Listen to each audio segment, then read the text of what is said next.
Hello friend, मी श्रद्धा story book teller या चॅनलमध्ये तुमचं पुन्हा एकदा स्वागत करते. आपण ऐकत आहोत सौ शोभा राऊत यांची लिखित कादंबरी अबोल प्रीत बहरली. मित्रांनो, आजचा भाग हा शेवटचा भाग असून माझ्या श्रद्धा स्टोरी बुक टेलर या यूट्यूब चॅनलला लाईक, शेअर आणि सबस्क्राईब करायला विसरू नका. चला तर मग सुरू करूया. हे काय रविदा, तुझे डोळे किती लालीलाल झाले आहेत. चेहराही ओढल्यासारखा कसा तरीच दिसतो आहे. तुला काही होतंय का? नानांना सांगते मी, तपासून घे तू. चल वेडी कुठली, एवढ्या तेवढ्यासाठी नको तपासून घ्यायला. खरोखरी तो दिवस रवीने बेचैनीत घालवला. संध्याकाळी फोनची बेल वाजली. अनघाने फोन उचलला.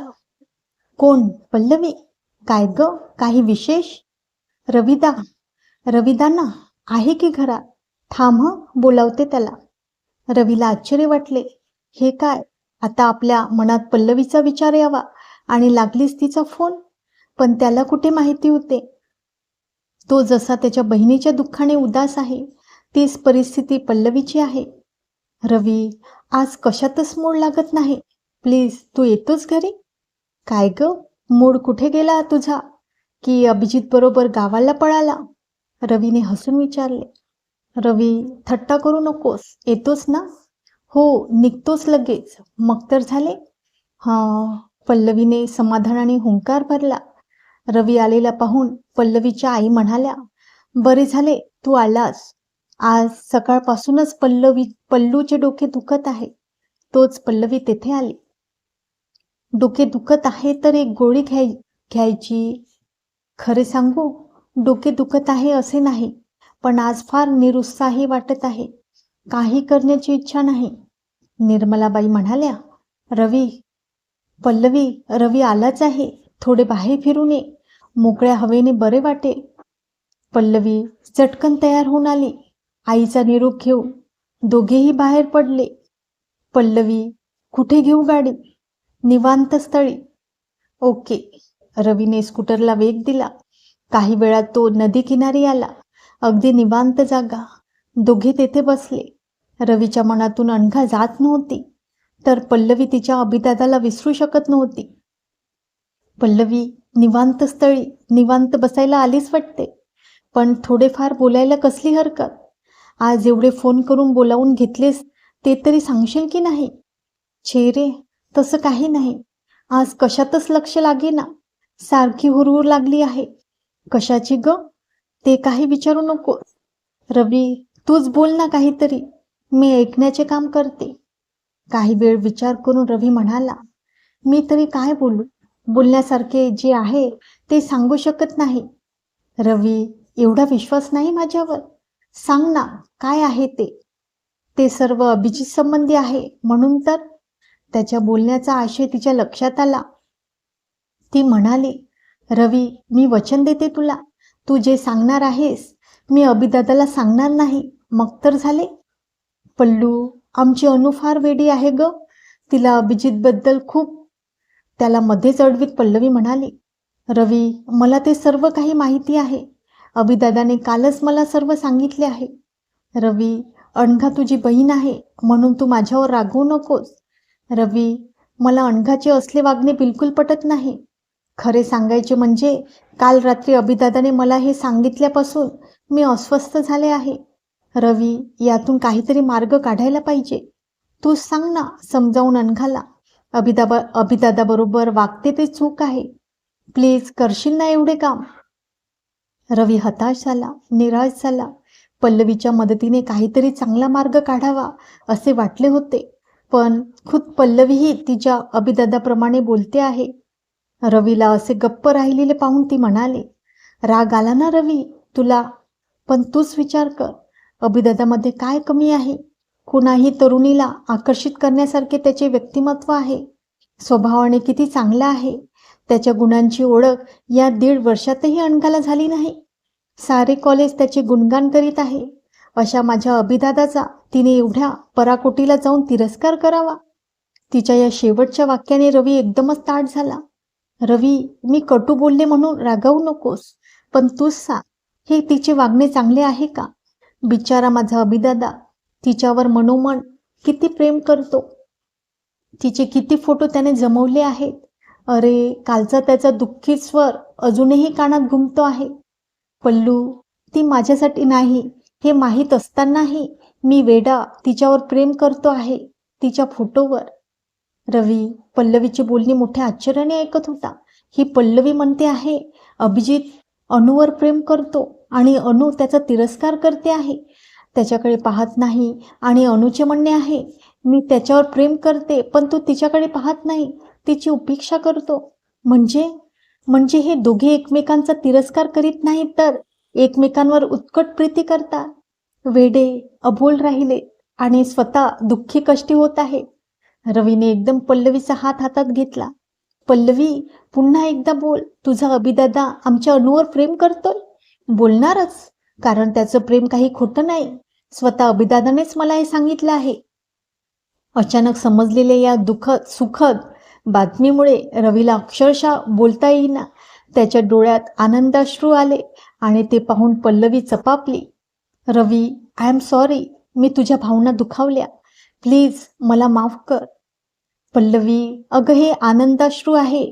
अगं मगाशी मी बोलताना तू तू मध्येच मला अडवलेस, नाहीतर माझ्या आधी तू खुश झाली असती. अगं ते वाक्य नीट ऐक.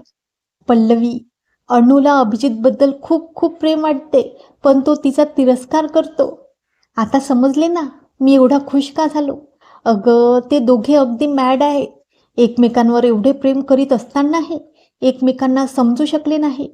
त्यांची ओळख मुळात भांडणात झाली आहे ना, त्यामुळेच हे असे असणार. पल्लवी, आता काहीतरी असे करायला पाहिजे की त्या दोघांची प्रेमाची ओळख एकमेकांना पटेल, मनातील गैरसमज दूर होतील. इश्श, त्यात काही अवघड नाही. अरे, आजच मी अभिदादाला पत्राने ही गोड बातमी कळवते. तू घरी गेल्यानंतर अनघाला सर्व सांग म्हणजे झाले. नको पल्लवी, तसे नको. त्यामुळे अभिजितला वाटेल तूच पुढाकार घेऊन त्याचे मन अनघाला सांगितलंय आणि त्याच्याबद्दल सहानुभूती वाटून अनघाने ते स्वीकारले. तसे अनघाचाही गैरसमज होईल वेगळाच. आधीच ते दोघे एकमेकांना समजू शकले नाहीत, त्यात आणि भर नको पडायला. त्यापेक्षा दोघांनाच एकमेकांना समजून घेऊ दे, ते चांगले.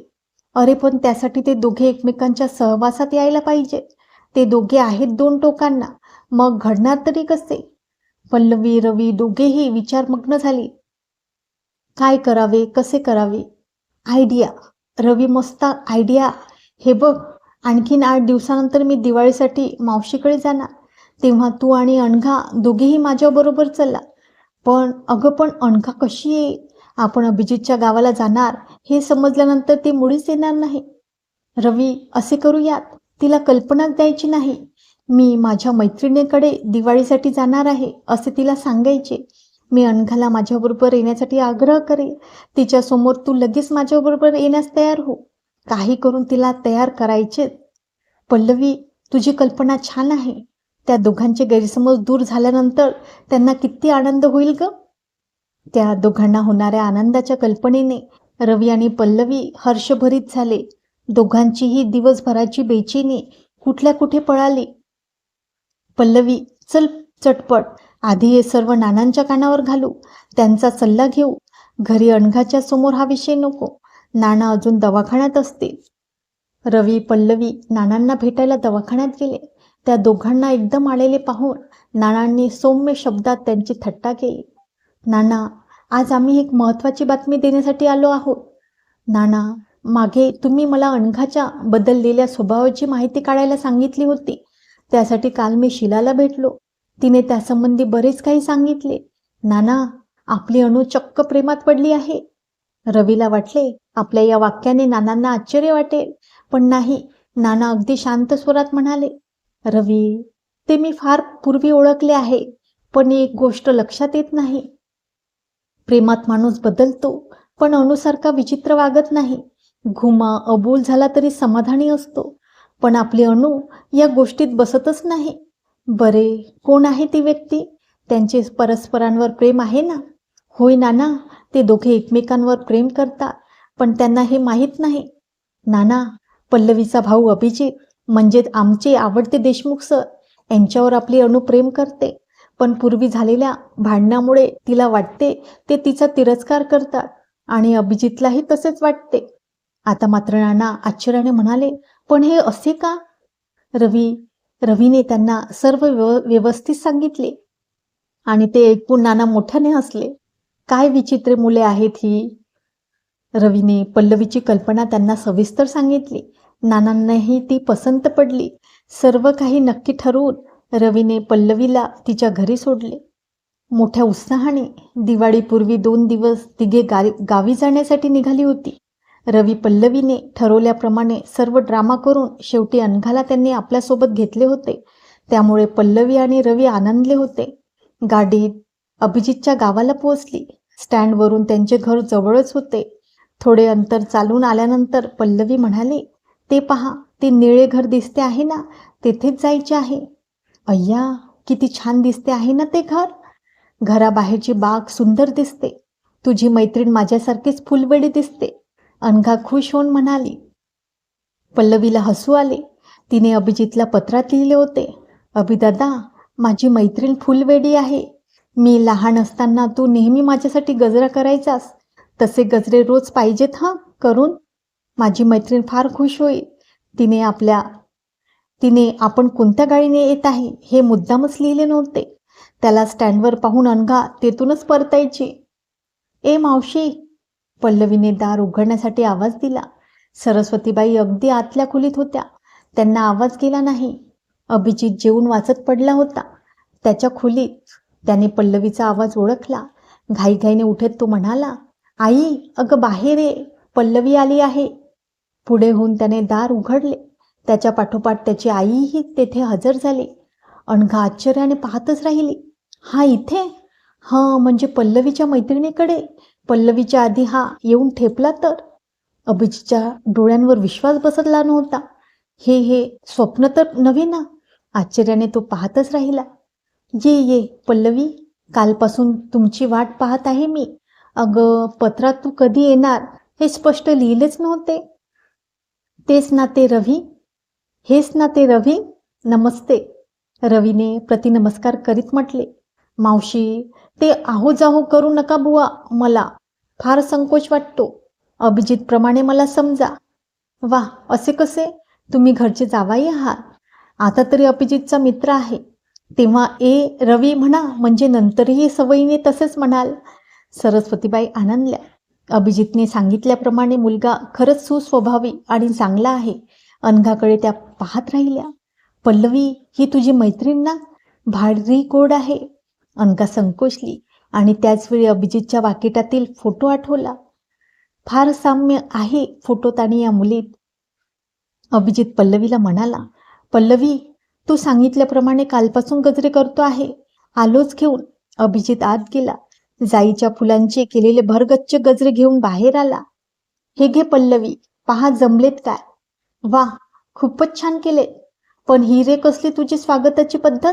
माझ्याच हातात दोन्ही गजरे दिलेस. माझी मैत्रीण काय म्हणेल? ती तर या घरात प्रथमच येत आहे. अगं पण पल्लू, तुझ्या मैत्रिणीची आणि अभिजितची ओळख कुठे करून दिलीस? त्यामुळे संकोचला असणार. सरस्वतीबाईंनी अभिजितची बाजू सावरली. मावशी, अनघाला संपूर्ण कॉलेज ओळखते.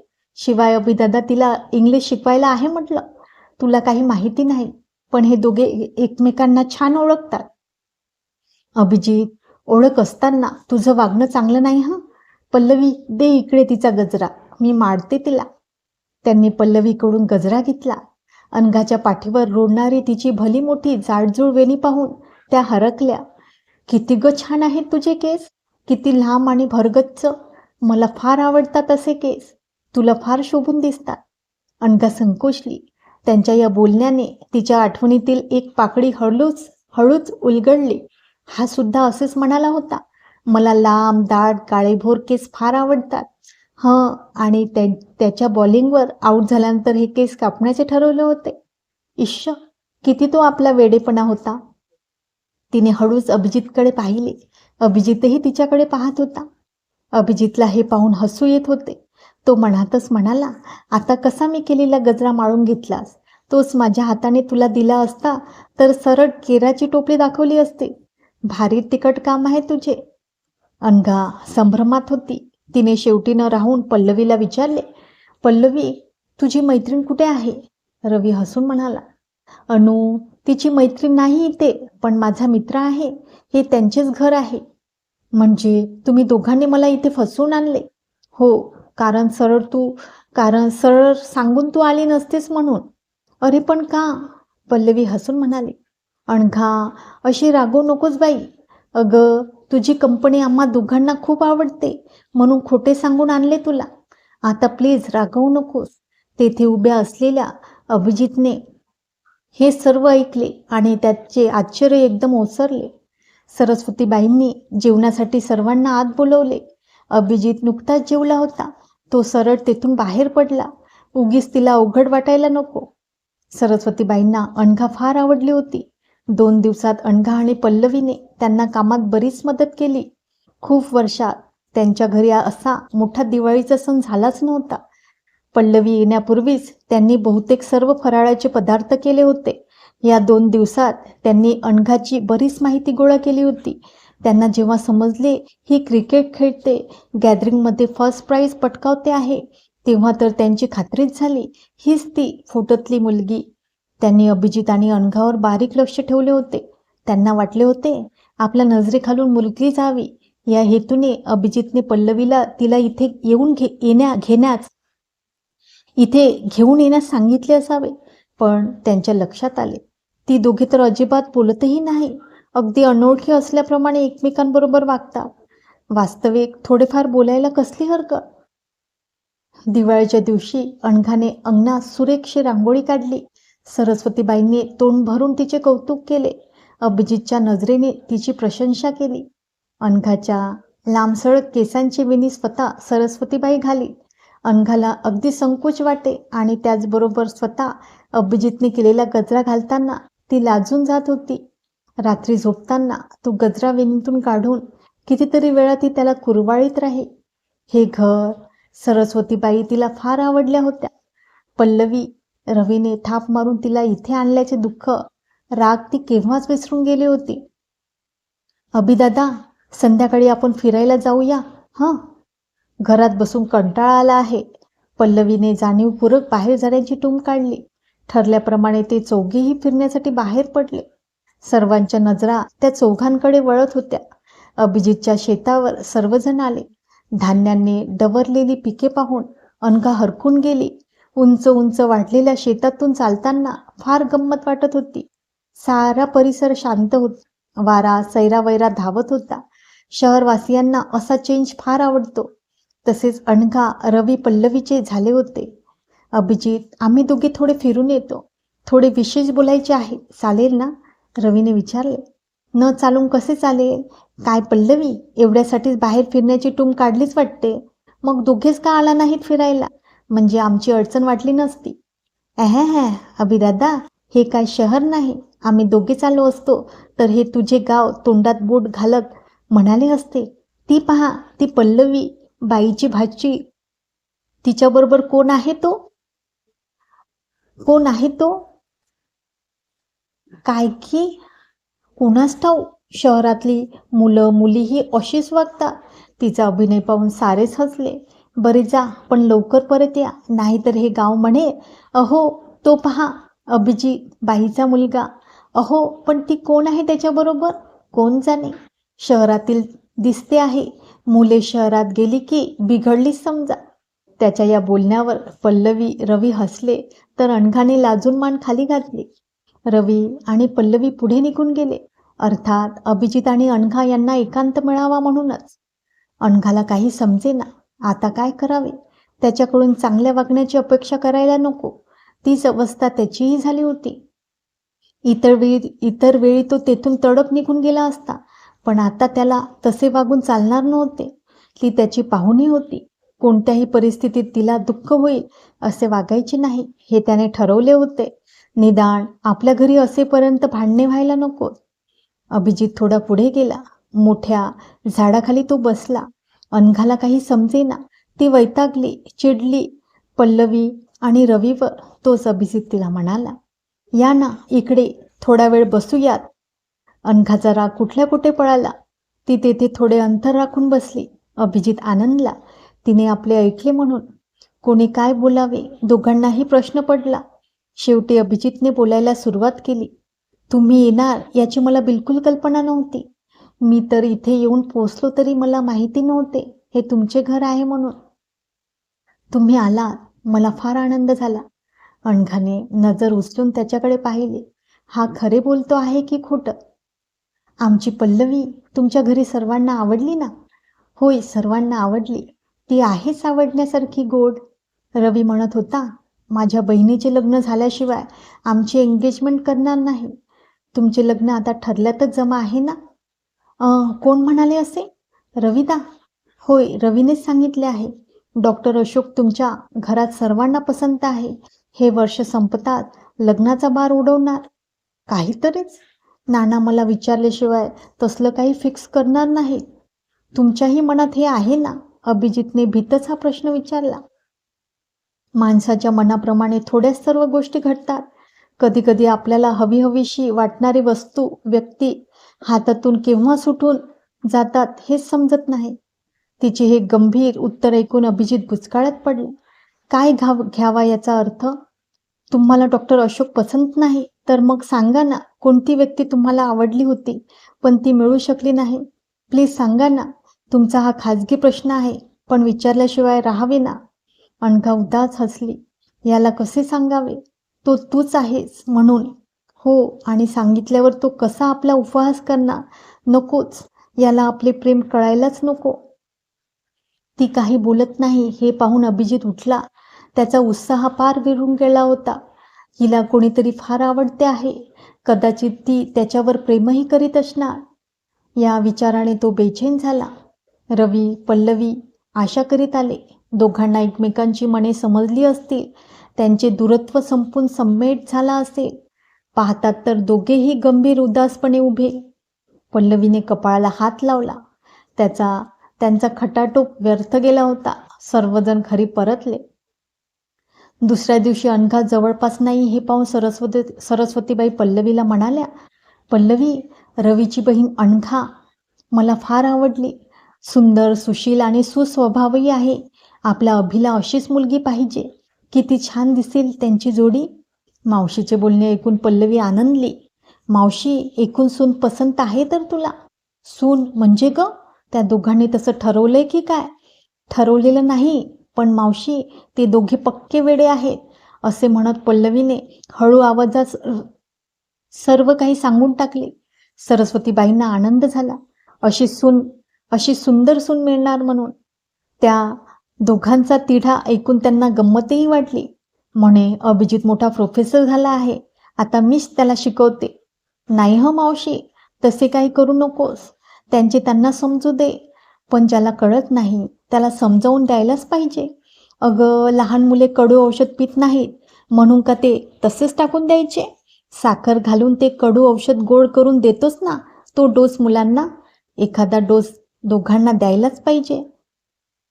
दिवाळीचे दोन्ही दिवस फार मजेत गेले. दिवाळी यावर्षी 3च दिवसाची होती, त्यामुळे पाडवा आणि भाऊबीज एकाच दिवशी आले होते. अनघाने रवीला गमतीने विचारले, रविदा, भाऊबीज काय घालणार? 5 रुपये. मुळीच घेणार नाही मी. मला मोठी भाऊबीज पाहिजे. मोठी 6 फूट उंचीची चालेल? 6 फूट उंच? काय रे? अनघाने आश्चर्याने विचारले. काही नाही अगं, तू म्हणालीस ना मोठी भाऊबीज पाहिजे म्हणून आपली गंमत केली. जा पळ, तयारीला लाग. पल्लवी आणि अनघा मोठ्या उत्साहाने तयारीला लागल्या. दोघींनी छान रांगोळी काढली, पाट मांडला, आरतीची तयारी केली आणि त्यानंतर त्या स्वतःच्या तयारीला लागल्या. दोघींनी एकमेकांची हेअरस्टाईल केली, छान छान साड्या नेसल्या. त्या दोघींकडे पाहत सरस्वतीबाई म्हणाल्या, अगदी गंगा गौरीसारख्या सुंदर दिसता आहात दोघी. इकडे या. त्यांनी दोघींना आत बोलावले. दागिन्यांचा डबा बाहेर काढीत त्या म्हणाल्या, किती वर्ष झाली या डब्याला हातही लावला नाही. आज तुम्ही दोघी घाला यातले दागिने. तुमच्यामुळे 4 दिवसात या घरादाराला चैतन्य आले आहे. या दागिन्यांनाही झळाली येऊ द्या. पल्लवी लगेच पुढे झाली. मावशीचे दागिने घालायला तिला कसला संकोच. अनघा मागे राहिली. तिच्या मनातील भाव ओळखून सरस्वतीबाईंनी स्वतःच्या हाताने अनघाला दागिने दिले. दागिने घालताना त्या मनात म्हणाल्या, एवढा संकोच काय मानतेस? वेडे, हे तर सर्व तुझेच आहेत. सगळी तयारी झाली. अभिजित रवी तेथे आले. अनघा रवीला म्हणाली, रविदा, बैस पाहू पाठावर. आता देशील ते मुकाट घेते, पण घरी गेल्यानंतर मागेल ते द्यावे लागेल, समजले? हो समजले बाई, पण आज भाऊ लोकांची खिसे कापण्याची संधी दिली आहे ना तुम्हाला, तुमच्या हक्काचा दिवस. पल्लवी, प्रथम तू अभिजितला ओवाळून घे. त्याची भाऊबीज पाहून मी तसेच करतो.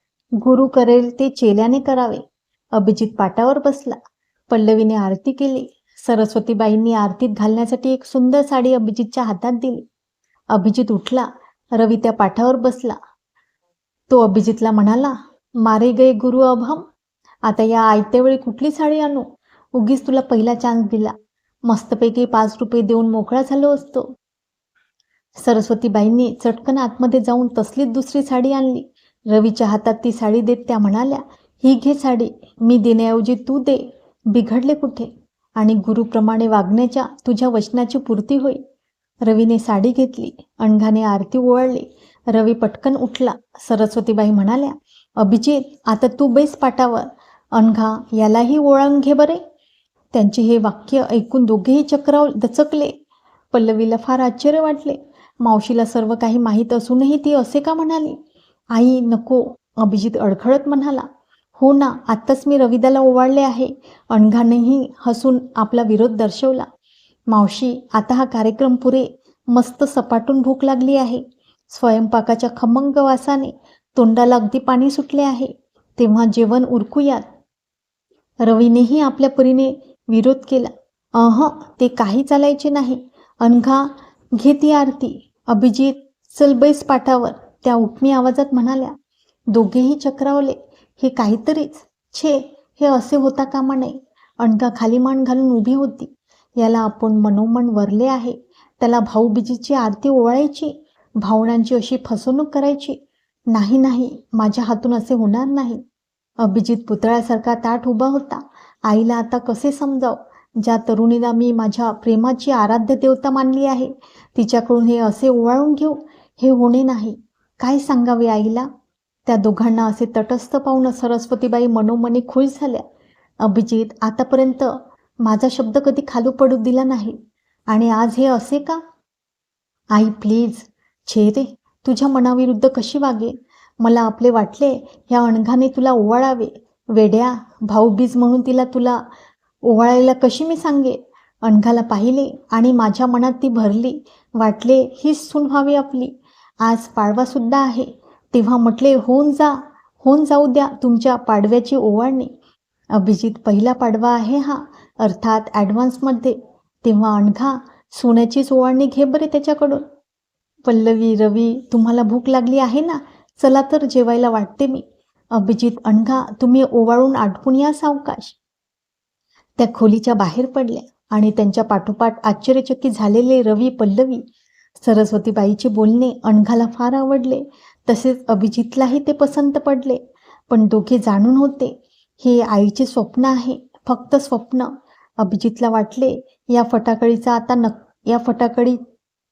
आता नक्कीच आपल्या आईचा राग आला असणार. आईला आपल्या दोघांतील अंतर माहिती नाही, त्यामुळे ती अशी म्हणाली, तुम्ही तिच्यावर रागावू नका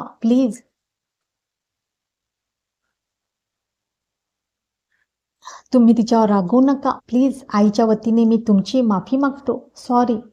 त्याचे हे बोलणे ऐकून अनघा नाराज झाली. आईने एवढी संधी देऊनही आपण चान्स घेऊ शकत नाही, याच्यात मनात नाही तर आपण तरी काय करणार? ती नाराजीनेच म्हणाली, तुम्ही वाईट वाटून घेऊ नका. त्यांच्या बोलण्याने मला वाईट वाटले नाही. मी मुळीच रागावले नाही. ओ थँक्यू. अभिजित अनिच्छेने बाहेर जाण्यासाठी वळला. हिला कसे विसरू मी? हिच्या मनात नसताना आपण आपले प्रेम व्यक्त करायचे म्हणजे नकोच. तिने केलेला उपहास आपण सहन करू शकणार नाही. नकोच. काही बोलायला नको. तो सावकाश दाराच्या दिशेने पाऊल टाकू लागला. हा निघून चालला आहे. या खोलीतून नव्हे तर आपल्या जीवनातूनही. त्याच्याशिवाय जीवनाला अर्थ तरी काय? आता यापुढे त्याची ही सुंदर बलिष्ठ मूर्ती आणि त्याच्या भांडणाच्या स्मृतीवर जगावे लागेल आपल्याला. होय, त्याशिवाय पर्यायच नाही. अनघाच्या डोळ्यात चटकन पाणी आले आणि बेभान होऊन ती बोलून गेली, अभिजित. दाराबाहेर पाऊल टाकणारा अभिजित या नावाने दचकला, चक्रावला. तिने आपले नाव घेतले. कसे शक्य आहे? तो मागे वळाला, अनघाकडे पाहू लागला. अनघाने नजर खाली वळवली. तुम्ही तुम्ही मला हाक मारली? होय. काही काम आहे? नाही. अनघाने मानानेच उत्तर दिले.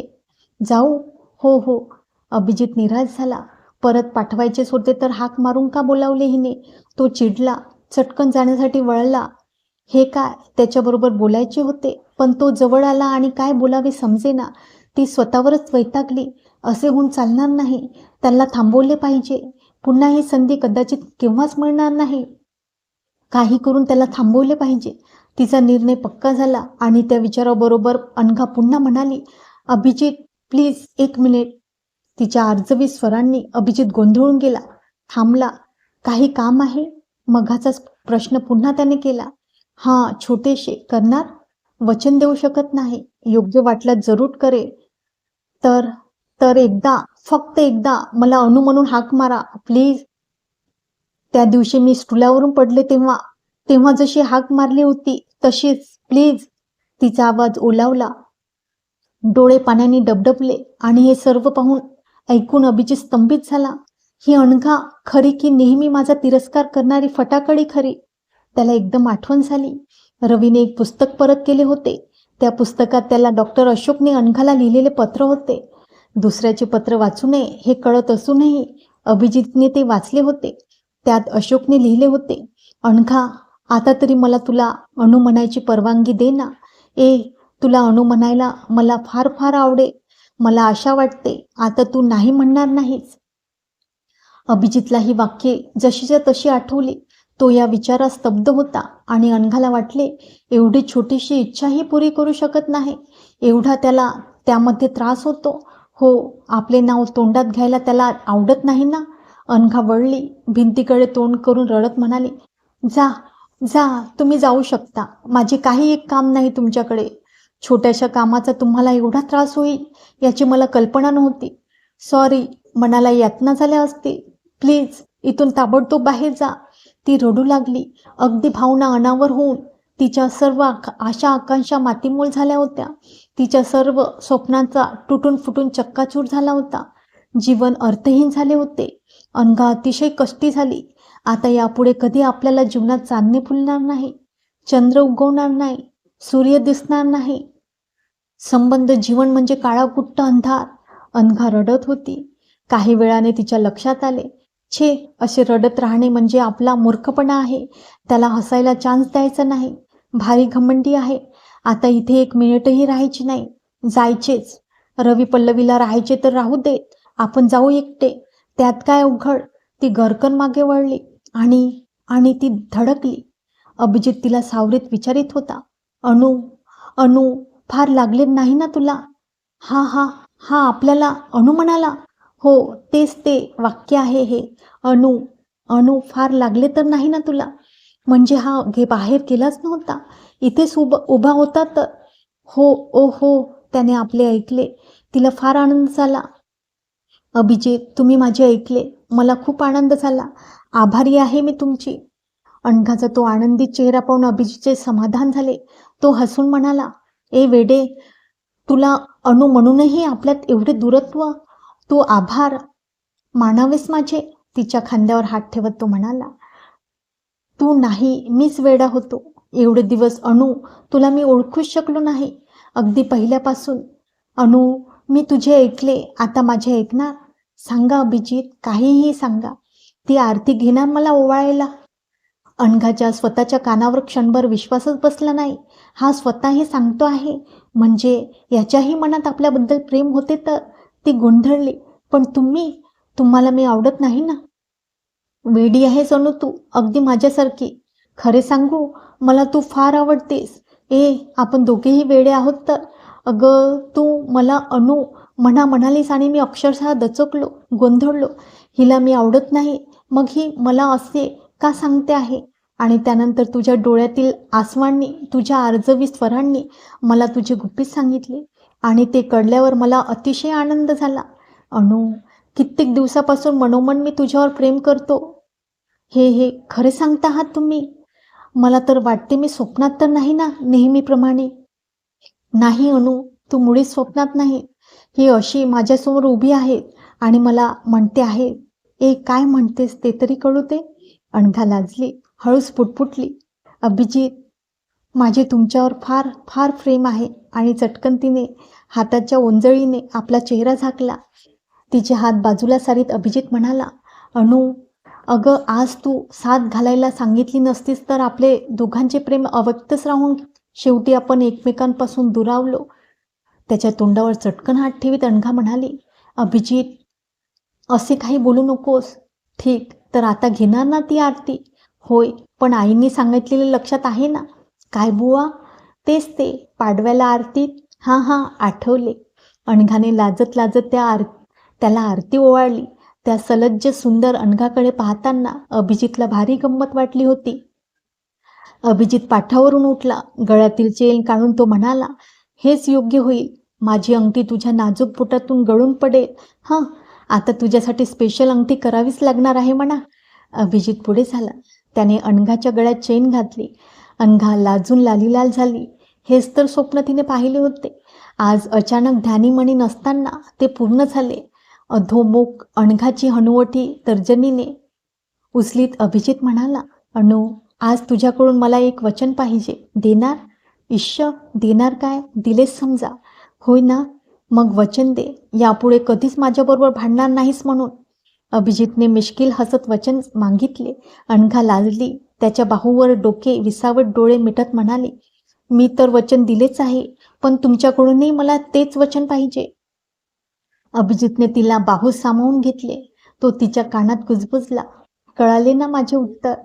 त्याचवेळी बाहेरच्या खोलीतून रवी पल्लवीचा मोठ्याने हसण्याचा आवाज आला आणि त्या पाठोपाठ रेडिओचा आवाज. अबोल प्रीत बहरली हो हो, कळी हलूच उमळली हो हो. आणि पुन्हा त्या दोघांचा हसण्याचा आवाज. अनघा चटकन बाजूला झाली. नेमके याच वेळी हे गाणे लागावे. अभिजित तिला चिडवीत म्हणाला, अनु, गाणे किती छान लागले आहे ना? त्या रेडिओलाही आपले झालेले मनोमिलन समजले वाटते. चल बाहेर, आईला नमस्कार करू, तिला फार आनंद होईल. दोघे खोलीबाहेर आले. रवी पल्लवीने त्यांची वाट अडवली. हातातील ट्रान्झिस्टर अभिजितकडे देत रवी डोळे मिचकावीत म्हणाला, अभिजित, गाणे तुमच्या दोघांसाठी लागले आहे. पल्लू, आपली योजना सक्सेस झाली तर? कसली योजना? दोघांनी एकाच वेळ विचारले. हीच, तुम्हा दोघांना एकत्र आणण्याची, तुमचे आपापसातील गैरसमज दूर करायचे.